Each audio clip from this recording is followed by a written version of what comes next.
Welcome in, everybody, to Fantasy Pros. This is the Fantasy Baseball Podcast. It is me, Joey P. Joe Pizzapia. That, of course, is the Welsh, and it's you. And we're hanging out today talking about the prospects that you must have in your 2024 leagues. And I know we've already talked about a few prospects, so we're going to touch on some of the big ones that everybody's going to be talking about. But we're going to do a deeper dive in some other guys that Welsh is really excited about for 2024. And don't forget, make sure you subscribe to our YouTube channel, because it's very important. It's the only way you're going to survive all 162 games of a fantasy baseball season. So do that, subscribe, ring the bell, click it till it goes ding.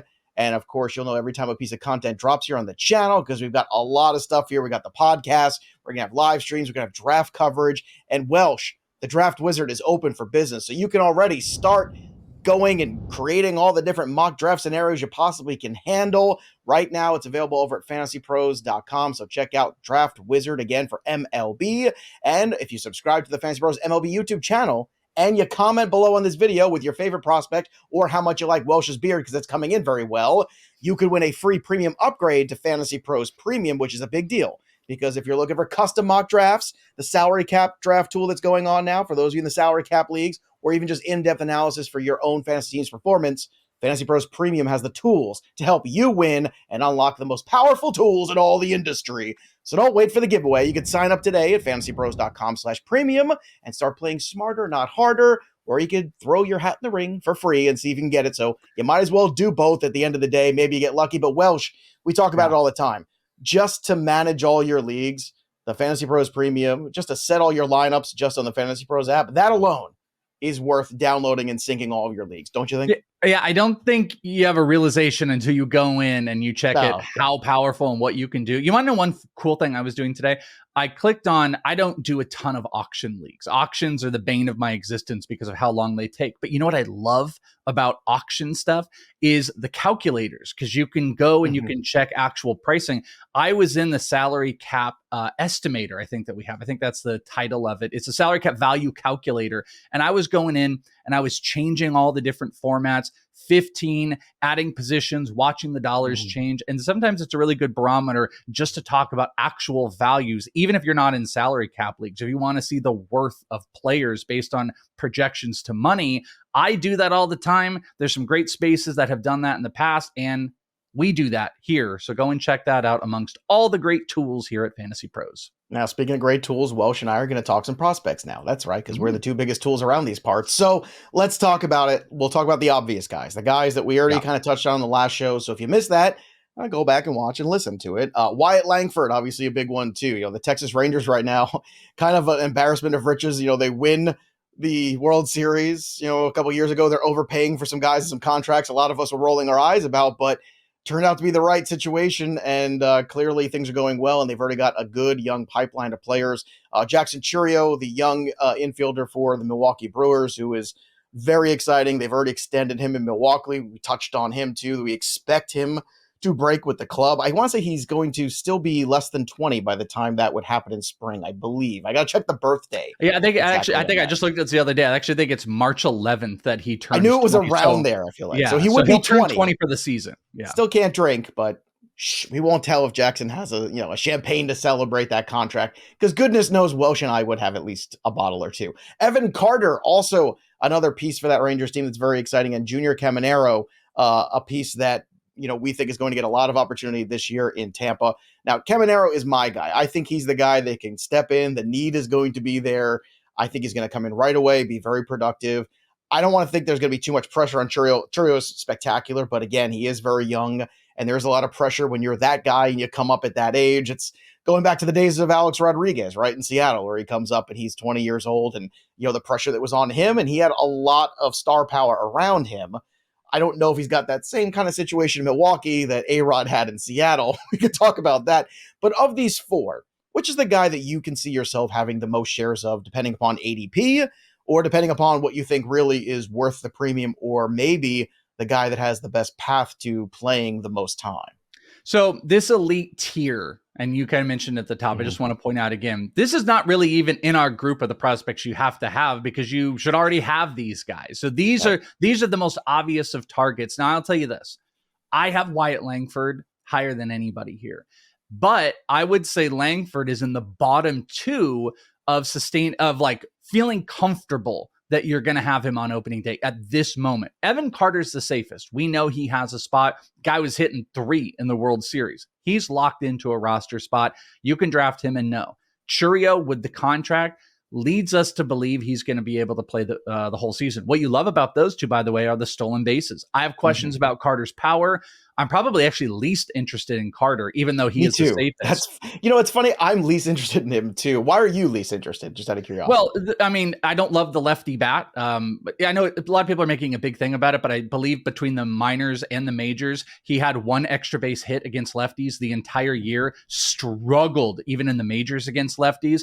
So if you get into splits, that's a question. Plus, he has the lowest power projection of any of these players. So he's at the bottom. Chourio is the most electric of all those, and he has this contract to get him in there. He's actually going number 1 of all these players in current redraft NFBC leagues. But Wyatt Langford is my guy. Well, also saying Caminero. Caminero's the best value of every single player. That's why I like Caminero the best. Yeah. Well, but he has the least probability at this moment. Even though there's kind of open spots, this team has to move Isaac Paredes. If they move Isaac Paredes, jump quickly on Junior Caminero. But right now, there's no path. So I'm anticipating that happening, and which is why I want to be ahead of the curve and take him in the early drafts or the best ball drafts, as we talked about too. And, Chourio is going to be probably the most expensive of these guys, obviously, and rightfully so. I think we can all agree on that.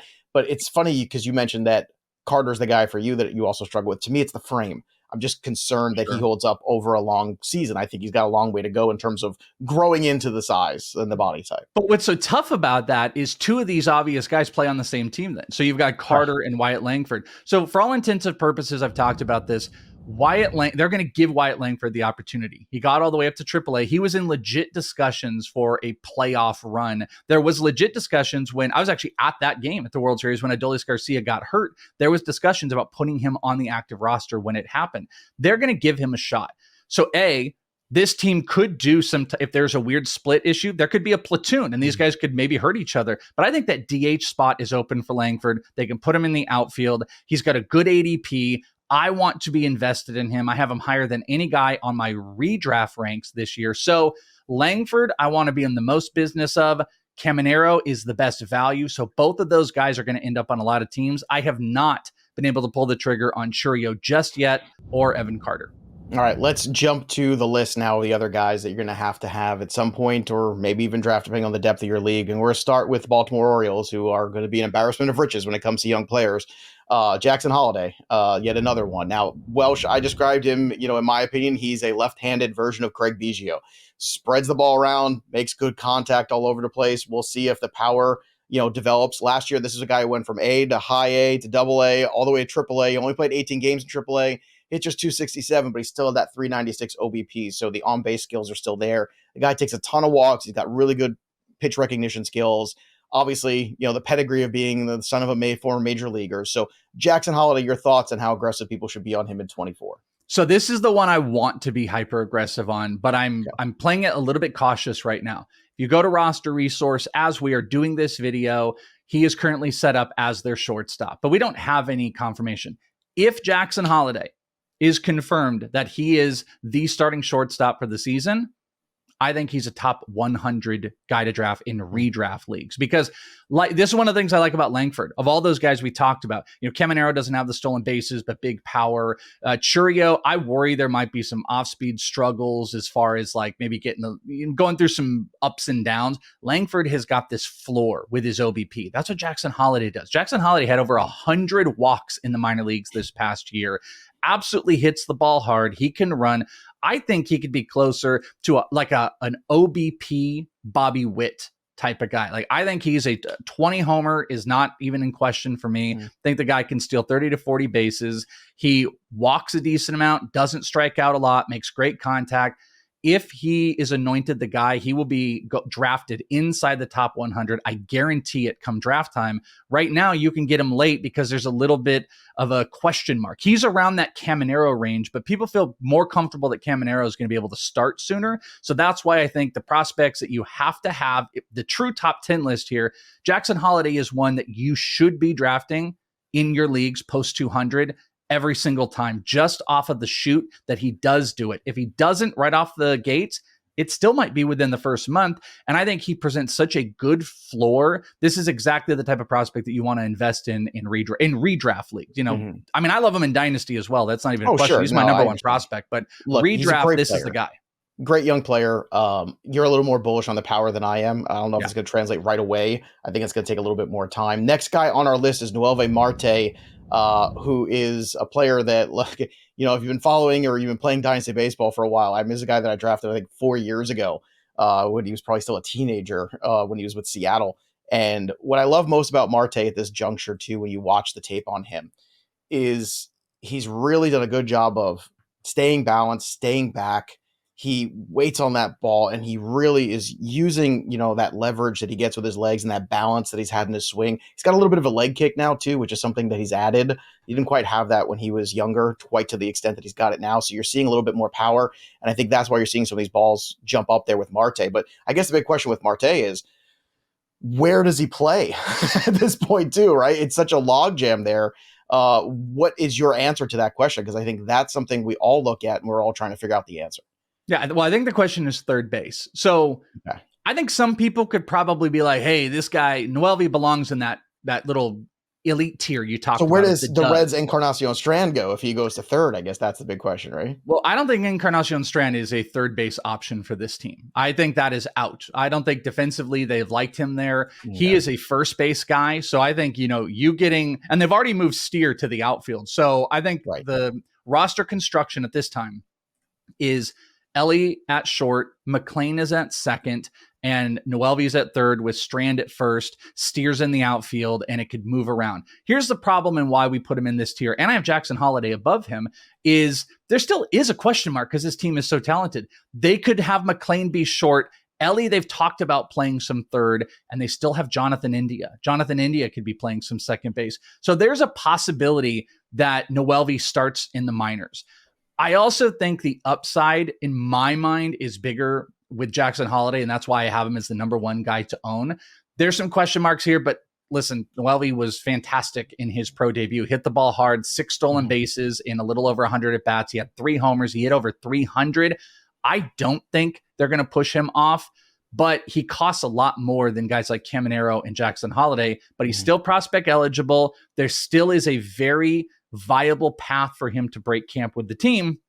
And categorically, if he does what he did last year and it translates back over, okay, I'll be wrong. He should have been the number one guy on this list. I don't care if he breaks or not. 20, 30 guy. Well, I'll be honest. I don't care if he breaks or not. He's playing more than 100 games for the Reds this year. There's no way I think they can keep that. So if anything, you might get a discount in April or March, I should say, on this guy if they say, well, we're going to give him a little bit more time. Maybe we're going to try some other things first. Because teams love to do that. And then May 1st rolls around. Next thing you know, the guy's back. So take advantage if that should happen with Marte, because I'm telling you, watching the evolution of this kid who really came on strong in the Seattle organization, then got traded there, and then watching what he did this year. And again, when you watch the tape on him, is very impressive.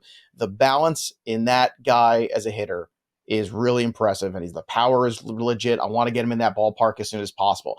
Let's go to the man-child, Kyle Manzardo, who was once a Tampa Bay prospect, now with the Cleveland Guardians. Manzardo's interesting because he's got what I call the coil swing, Welsh, which is something that, there's different versions of this. You see these guys with that front side where they'll turn that front heel inward, kind of, trying to stay back as much as I can. It's something that Pujols used to do.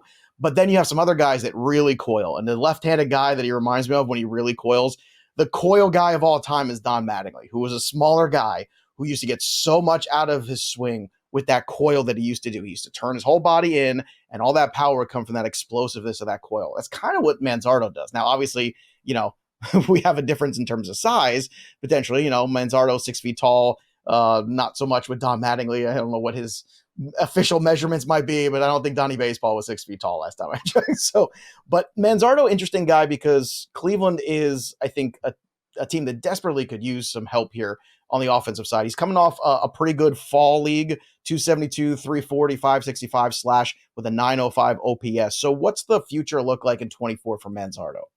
Yeah, and I talked with Manzardo in the offseason. I have an interview posted out people can find. I spent a lot of time talking with him, and he's a really fascinating... Where can everybody find that interview? Well, if you want, you can go to my Prospect One podcast, and you can see I did some AFL player interviews, and Kyle Manzardo was one of those. And, I talked about he hit one of the farthest balls I've ever seen hit in the AFL. It was like, I think it was measured around like 480 or just some absurd number. He one bounced out of the stadium. And I was talking about just how locked in he is and his approach. I had noticed guys want to pitch him low. He's absolutely destroying it, but everybody was pitching at him high. And he had said that he's completely comfortable with the lower half of the zone, which some power hitters struggle with. It's actually something I noted with Spencer Torkelson some years ago, is you would see guys going off speed low, not Kyle Manzardo. It was high stuff. So he was getting attacked higher in the zone in the AFL. And he had said in the minors that the coaches said, don't worry about it because he wasn't getting pitched in the upper half of the zone. What does this all mean? To me, what this means is the expansion of learning to be an even better hitter. He's already got that bottom half of the zone, which a lot of power hitters can struggle with. So now if you can come in and you can attack with incredible bat speed, the upper parts of the zone, you can succeed. Nolan Gorman is one of those guys. I think you could see another Nolan Gorman-like season out of Manzardo, but I think the main question is are they going to let him go from the chute? He missed time last year, hit 236 in a struggle, but he still had 17 homers, over 20 if you count the AFL. The extra at-bats, I think he's ready. I think this team should consider, because they would have prospect eligibility for the extra pick if they do it. Naylor can go play DH. You're putting a little bit of risk in, but my point here is I think Kyle Manzardo is a huge power hitter that can put 25 plus up if he's up within the first month. And that's why I put him up there so high, because I think defensively they like him. I think he's an advanced hitter. He understands this process. He's actually pretty athletic as well. And they sent two of their big prospects to the AFL that I think both guys are going to be potentially up this season, Manzardo and Chase Lawlar, who did not make this list. But I'm very bullish on Manzardo and do want to draft him if I miss any of those like big early core guys. Next guy on the list is Mason Miller from the Oakland A's, a guy that I know has a lot of strikeout potential. Everybody loves the arm. Question is the durability. And I think that's my big concern when it comes to Mason Miller. I think a lot of people will be on him, but he could be a guy who ends up in the bullpen. He could end up a closer. And that would significantly change his value depending on what fantasy format you're playing in. I think it's probably more likely for that. And I think that's more like, when I watch him again, you could take this comp for whatever it is, trying to comp these guys for those people who are, still maybe don't play a lot of dynasty, play a lot of redraft and don't know these guys. When I watch him pitch, I see what could be the next Joe Nathan. Like Joe Nathan was a guy who ended up being one of the best closers in baseball for 10 years. People weren't sure at first what to do with him. And you know what? He found his way into the bullpen and he ended up saving 30 plus games, 9 out of 10 seasons in a row. That's pretty good. Now, I don't know if Miller's going to have that kind of a career, but watching him pitch, that's who he reminds me of if he ends up taking that role. And I honestly think he is more likely to be in the bullpen than making starts this year. Your thoughts? It's already been announced. That is happening. He is going into done the with bullpen. That already. Yeah, okay. yeah, no. They what they said is they will not move him back into a rotation until they have gotten a season out of him, because injuries have been his problem. One of the wackiest things was he was in the AFL 2 years ago. He had like no innings, came in, played a couple games, was hitting like 101. He was a talk of the AFL 2 years ago. Then with like 30 pro career innings, he's up in the majors with this team and he's pitching, and then they brought him back down, injury, blah, blah, blah. So what they've decided with this guy, and this is why he's on this list. I'm not the biggest Mason Miller fan on the planet. Because as of the winter meetings, that hadn't been decided yet in December. No, it was just as of recent. Yeah, because I heard all the GMs talking about the winter meetings. They had the Oakland A's GM and they were talking about what to do with him. And they were still kind of debating that topic and going through there. So that is recent news that's happened. The expectation is he will not be a starter at all this year. He will be in the bullpen. And if he's in the bullpen, he's a closer. Maybe it's not from day one, but the guy hits 100. He's got a power breaking ball with a huge fastball, and they've had like Trevor May being the guy. So the reason he's a closer too, Welsh, because you don't want to do that same thing where you have a guy get up and down a million times who's got arm issues. You want to have him go out there, get his routine, get a clean 3 outs, get a clean inning, and then get ready for tomorrow if you need him, and then be able to say, okay, he's not available after 2 days or 3 days in a row.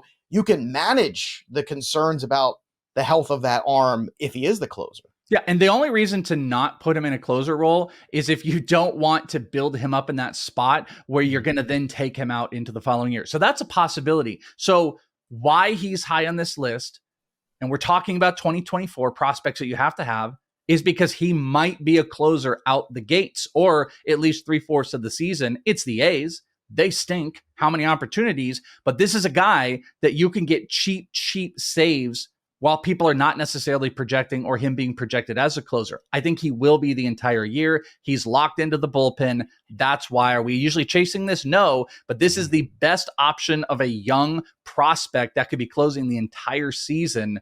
So he makes this list. You should own him. Get some cheap saves when you can.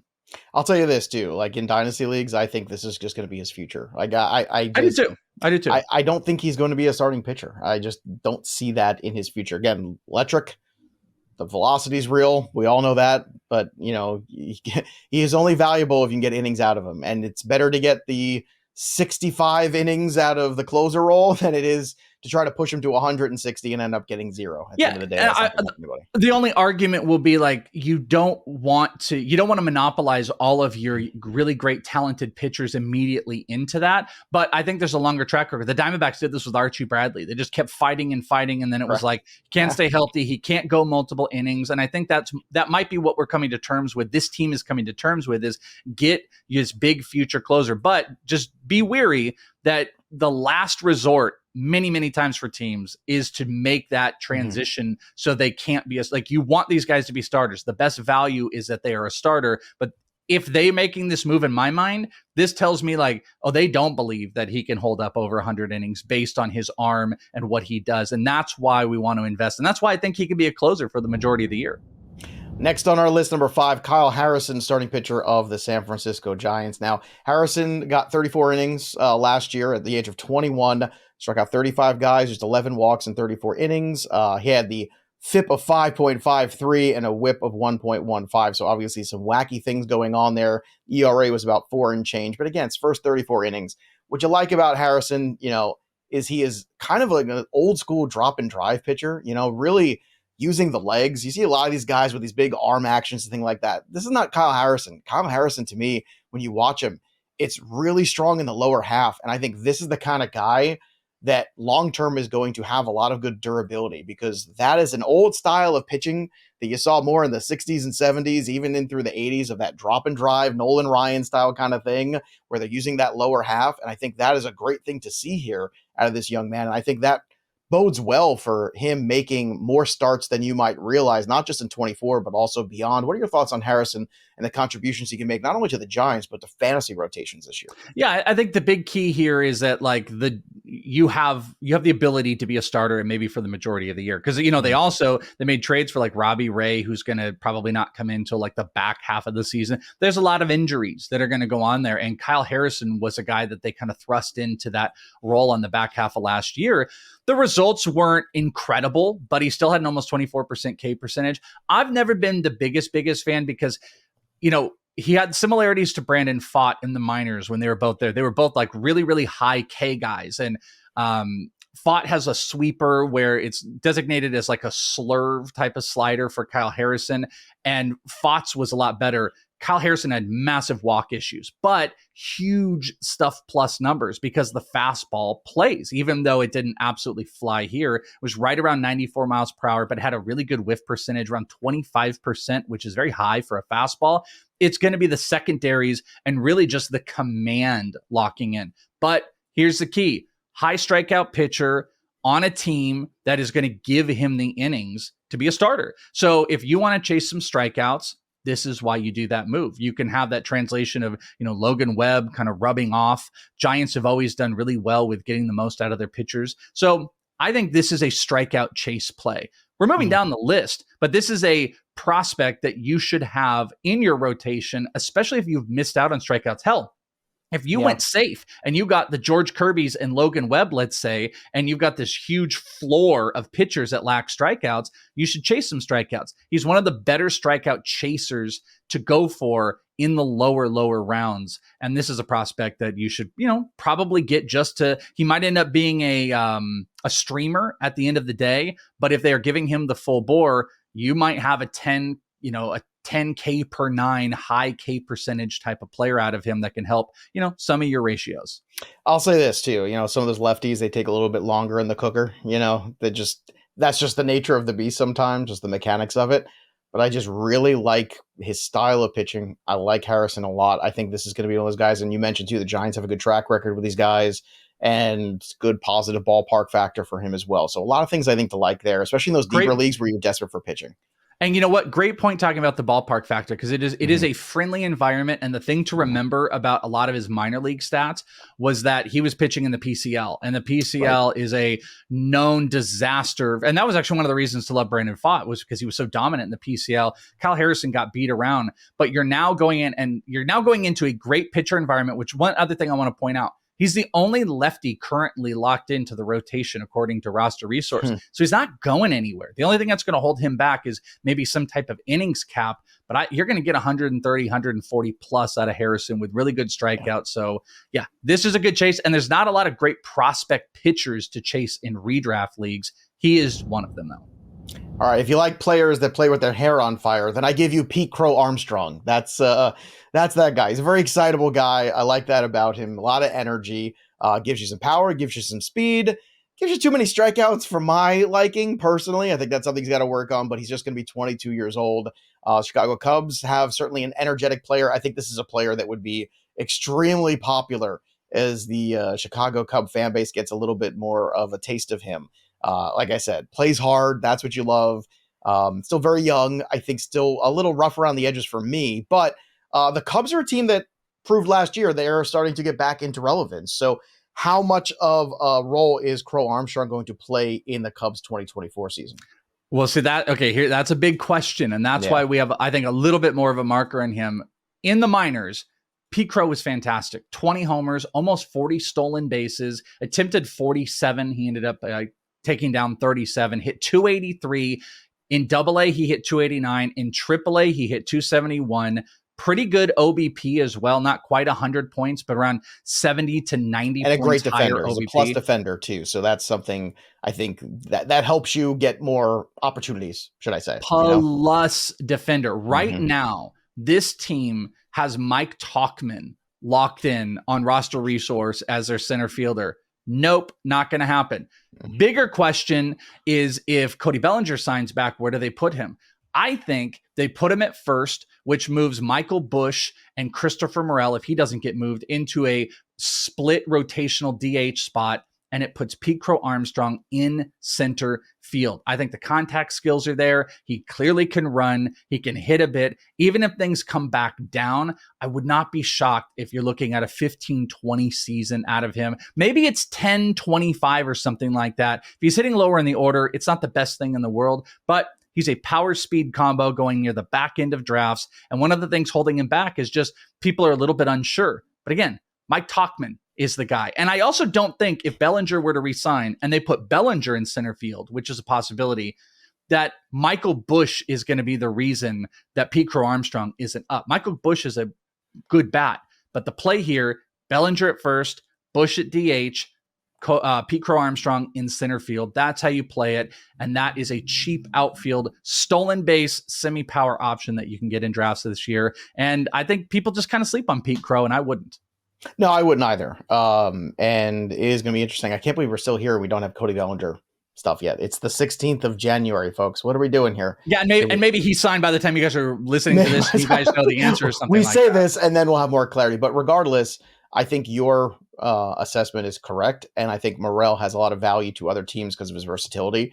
So I think some other team will be happy to take him off the Cubs' hands. And I think that all works out for everybody involved, including Morel, the Cubs, Bellinger, which, again, it just makes sense for him to go back there. Let's go to Jordan Lawlar, another one of your guys here, Welsh. Arizona Diamondback last year, got 14 games with the big club, hit just $129. So you got to go a little bit deeper. Last year, he did play 105 games between double and triple A, 20 homers, 67 ribbies. He had 278 batting average, 874 OPS. So what's your assessment of Lawlar? And do you believe that this guy is ready to take a step here, and after getting a little cup of coffee with the big club last year, starting to look like maybe he belongs in 2024? Yeah, so I believe in deeper dynasty prospects, because we're talking, like this year, prospects you guys want to own for 2024, redraft leagues and stuff like that. Deeper leagues, I'm buying Jordan Lawlar. Prospect fatigue is in. He made his debut. didn't do anything, didn't really get an opportunity, even though he was on the playoff roster. We never saw anything out of him. And people are like, oh, he's just not that good. He hit like nothing. He struck, blah, blah, blah. You're forgetting like the total package and also just the bounce back that these guys have. It means nothing to me. 31 at bats in the majors means absolutely nothing to me. He had 20 homers with 36 stolen bases in the minors, 270 batting average this past year. It's very similar to Pete Crow-Armstrong. He hit 263 in AA. PCL, things get inflated. He hit 358. I believe there is more power potential with Jordan Lawlar. I believe there is more stolen base potential with Jordan Lawlar versus Pete Crow-Armstrong, by the way. I wasn't making that clear. Power, speed, better combo with Jordan Lawlar. The question is, do the Diamondbacks unleash him? They signed Eugenio Suarez, and that creates a wrinkle because some people thought he might be the third baseman, Lawlar. They've got Perdomo, who was an all-star last year. Hitting metrics absolutely stink. Expected numbers look like they're going to go like that, but he was still an all-star. So he looks blocked. I think people are going to get this wrong this year. And the only reason I have him behind Pete Crow-Armstrong is I think the path is harder for him to produce this year.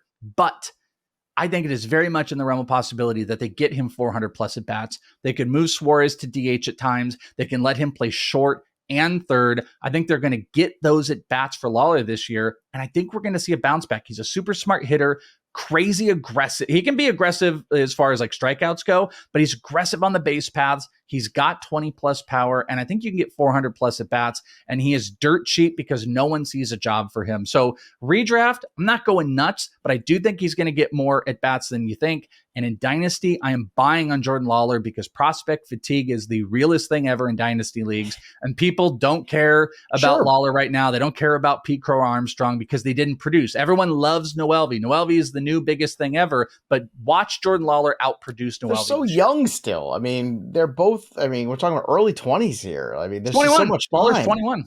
Haven't we learned nothing of looking at some of these guys that it's taken just a little bit longer for, and they end up having really good careers? It happens all the time. The patience is lacking because, as you said, the hype is just so much on these guys so early that we feel like, look, we've been talking. I even mentioned about Marte. Well, that's a guy I've been talking about for 4 or 5 years now. Well, he's still a kid. He's still just a kid. So keep that in mind with some of these guys. Patience pays off. A lot of people who had patience with Spencer Torkelson paid off last year.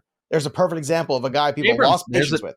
I think CJ Abrams is another one of those. Yeah, 100%. Next guy, Colt Keith of the Detroit Tigers, infielder here. Now, Keith is an interesting guy too. Left-handed bat. The swing reminds me of Jim Edmonds a little bit. The follow-through, just if you kind of did like a little copy and paste there, a little job there in the silhouettes, I think it reminds you a lot about him. Keith, obviously, last year played at AA and AAA, the combined 126 games, hit 306, a 380 OBP, a 552 slugging, everything you're looking for. Had 27 homers, drove in 101 runs, really solid there. Yeah, he strikes out, 121 Ks in 126 games. That's, about what you're looking at most of these sluggers nowadays. But this is a bat that I feel like the Detroit Tigers could desperately need. They need more help in that offense, and they need it now. It can't just be Torkelson. There's opportunity there. And they've got a couple of these guys there, Riley Green, like all these guys we're waiting on here. Torkelson finally delivered. Now it's time for the rest of these guys to come through. Is Keith the next guy to come through? Yeah, I think so. He was one of those guys that a lot of us that pay attention to prospects were kind of screaming about last year. Why wasn't he up? Why did they not let him have a little bit of a run? I'll tell you, I saw him a couple years in the AFL a couple years ago. There's some video. If you guys want to search my Twitter at Is It The Welsh, you can watch a couple homers and stuff like that. It's a beautiful swing. It's a beautiful approach. There's power. It was kind of his breakout campaign. And then this past year, obviously 2 straight years now of hitting over 300. He almost hit 30 homers this year, but defensively he struggled when he was out here in the AFL. They had him playing third base. And that could be a home for him, though I thought he kind of stunk there. They about him play first base. You're not going to play there with Torkelson. But second base is another thing. Currently, Roster Resource has Matt Vierling as the third baseman and Zach McKinstry as the second baseman.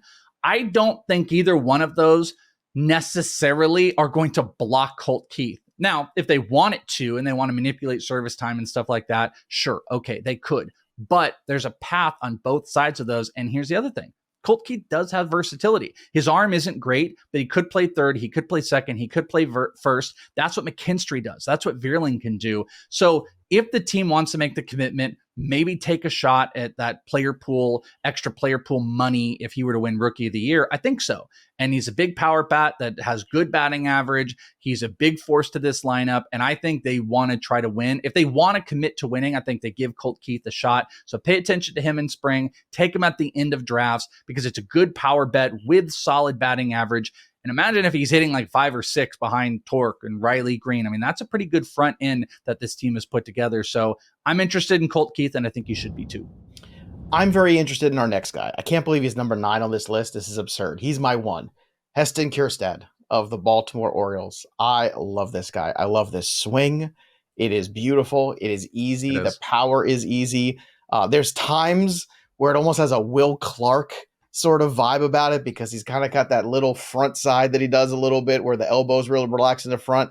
And then the contact is so easy. The lift is so easy. The power is so easy. It's all there for this guy. Last year in 122 games between double and triple A, he had a 303 batting average, a 376 OEP, and a 528 slugging. That's elite stuff, folks. A 904 OPS, just 21 homers there. Look, to me, this is the guy. Like, I mean, as much as everybody is really excited about Jackson Holliday, and they should be, I think Kjerstad's the guy that can help you in fantasy now. And I think that the Orioles are going to just be a really fun team to watch for the next few years. But it starts here in 24. I know he got a cup of coffee with the big club last year, but this is my guy, Welsh. So I'm curious what your thoughts are because I'm going to be aggressive on Kjerstad. Should I pump the brakes? What do you think? No, I love Heston Kjerstad. Again, I'll just throw out, this is another one of those. I know I do this a lot, but I saw him in the AFL 2 years ago. He was here on that Colt Keith run. And he's actually a surprisingly good athlete. He had an inside the park home run that was out here. Him and Cal Conley actually hit them in the same game. And it was like the only second time in like the history of minors in baseball, whatever that's ever happened. He's got just huge power, big hard hit numbers. His swing can get a little bit loopy, and that's something he's had to work on. Yet he hit like 300.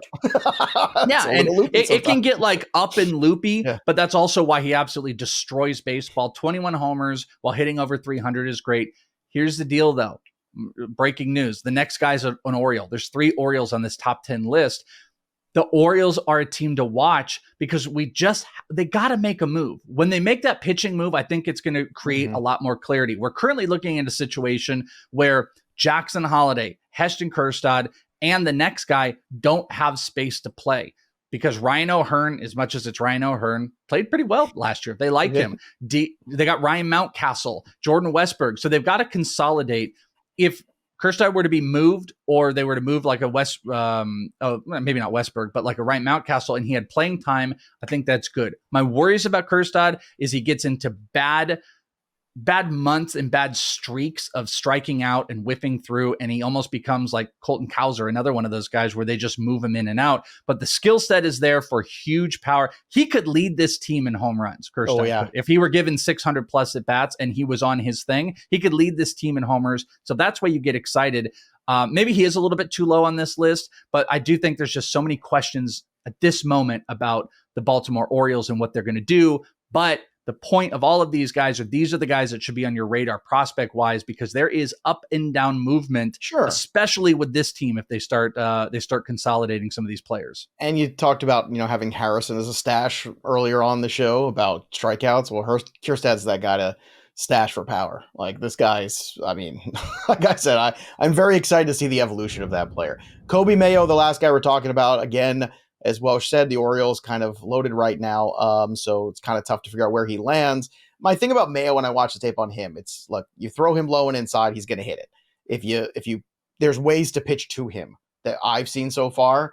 There's ways to not pitch to him, and it's low and inside. He's going to eat you alive if you throw the ball anywhere there. And good on him. That's a strong suit. He likes to pull a lot of balls too. So he is my least impressive of guys on this list, I think, in terms of 2024 capability. But I think, as you mentioned, all of a sudden, if he gets traded to another team, that could change the dynamic very quickly for his 24 season. So there were so many players that could have gone on this part. Chase Lawlar, who I mentioned with the Guardians, fantastic AFL, incredibly patient, good hitter, totally like the Guardians type of player they love. He could have done it. Victor Scott, I think he's so blocked, but Victor Scott has such an immense stolen base potential with really good average. Those two guys jump out to me as like, you could have put them there. Here's the reason I put Coby Mayo. He's one of the younger guys on this list, 21 years old, I think. Yeah, or just hit 22. Led them all of minors last year in doubles. 45 doubles with big power numbers.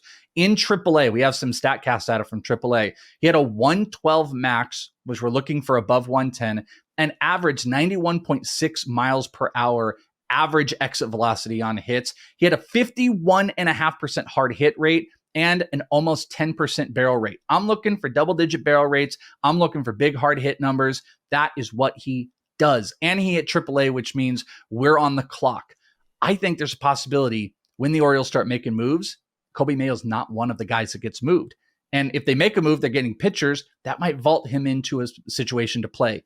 If he is the core piece, which I would imagine if a team, let's just hypothetically say the Orioles go and get Dylan Cease, I would think they would want Coby Mayo. And if he were put into a spot where he's starting right off, I think this is easy 30-plus homer power. I personally love Coby Mayo, and AAA makes me think he's going to get playing time. But you might be having some better bets on guys like Chase DeLauder, Victor Scott, who are going much higher in NFBC drafts. But I'm going to put Coby Mayo in your guys' head while we see what the Orioles do, because he is one of the elite power hitters in the minor leagues. I think he's got elite power. I don't think he's ready to hit for 30 home runs on the big league level, even if he got 150 games this year. I just don't think that's going to translate quite yet. I think there's some holes there in terms of what he does well and what he doesn't. And again, they find you out real quick and they see what your weaknesses are. And you watch the tape on him, it's the same thing. Low and inside, boom, ball goes out. Pitch him away, pitch him in some of the spots. All of a sudden, a little bit more of a struggle bus there from what I've seen, at least in the samples that I've watched of him. But again, these are just samples of players that can help you in 2024 redraft leagues. They're going to influence some of your dynasty drafts as well, obviously. So make sure you're paying attention to these guys. Make sure you're following us on social media, FantasyPros MLB, but also make sure you subscribe to our channel. Again, drop the comments below, and you can win a 1-year free premium upgrade to FantasyPros MLB Premium. The FantasyPros Premium product is incredible. Help you manage your leagues, get all your guys for the draft that you need, get your draft software linked up to your league at Yahoo or at ESPN or at CBS, wherever you play. It really is unbelievable. So we're trying to help you get the best team you possibly can have so you can dominate all your leagues. That's what Welsh and I are here to do, to help you dominate. We like to dominate. That's what we're all about. But again, that'll do it for us. But the story of the game goes on. For the Welsh, I'm Joey P. We'll see you next time, kids. Enjoy them prospects.